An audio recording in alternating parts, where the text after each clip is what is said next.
This mom left her baby with her ex's girlfriend. What she discovered next is heartbreaking. The woman left in charge of baby Wyatt was Rachel Edwards, the new partner of Hammell's ex-husband. As the couple had joint custody of Wyatt, he would have to spend time with Edwards, away from his mother's watchful eye. Hammell already had her suspicions about Edwards' personality. In fact, she had reportedly even been warned that Edwards might have abused children in the past. However, Hammell had not been able to find any evidence to substantiate those allegations. It wasn't for a want of trying, though. Indeed, Hammell reportedly scoured all available resources for information about Edwards' past. Yet although Hammell couldn't find any incriminating evidence, her one-year-old son ended up in the Children's Hospital of Michigan after being in Edwards' care.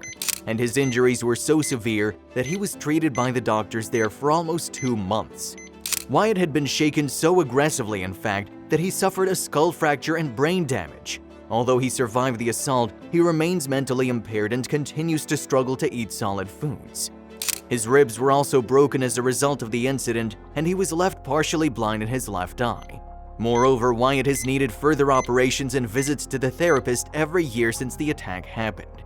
However, it wasn't until after Wyatt suffered his injuries that it came to light that Edwards had been found guilty of child abuse twice in the past, in 2011 and 2013.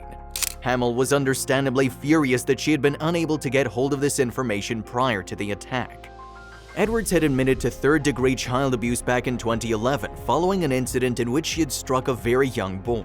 And only a few days prior to the incident with Wyatt, Edwards had drugged that same young boy with Seroquel. That episode led to her being convicted of fourth-degree child abuse. Despite those convictions, however, she was still given probation. Edwards subsequently entered a no-contest plea when she was put on trial for abusing Wyatt. As a result, she was sentenced to 33 months in prison in February 2014.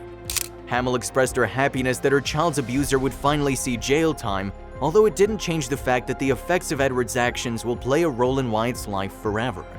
And Hammell has since set out on a mission to help prevent a similar scenario devastating another child's life. Hammell has approached the authorities to try to get a public register of child abuse offenders created. An online petition calling for what has been dubbed Wyatt's Law attracted more than 25,000 signatures, and the campaign for this register to be introduced in Michigan rumbles on.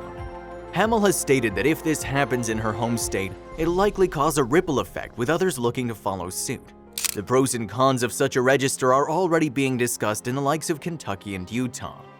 There's some resistance that'll need to be fought against, though. Some people believe that the introduction of a child abuse register will do little to prevent such incidents taking place. Hammell refutes these claims, however, and continues to fight for Wyatt's Law to be introduced.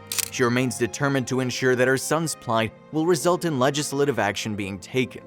Having this type of law would prevent others from going through what my son did, Hammell said. Despite what happened to him, he can make a difference. This legislation can absolutely help stop this from happening to another child. The proposed law took a massive step towards making it onto the statute book in February 2018, when a state Senate panel passed it unopposed. The next stage will be for the bill to go through a full Senate vote. I feel optimistic because I know getting out of committee is the hardest step, Hammell said. I've been told Wyatt's Law would never get to bill form, never get a committee hearing, and would never ever get a vote out of a committee. Well, I've done all those things, so my hard work and persistence is paying off. I won't stop till this passes. Wyatt is now 5 years old. Although he still requires regular visits to see his doctor and therapist, it's looking more and more likely that his injuries might result in a safer world for other children in Detroit, and perhaps even the world. If you liked the video, please give it a thumbs up and consider sharing it with someone who may find it interesting. Thanks for watching, and I'll talk to you in the next one.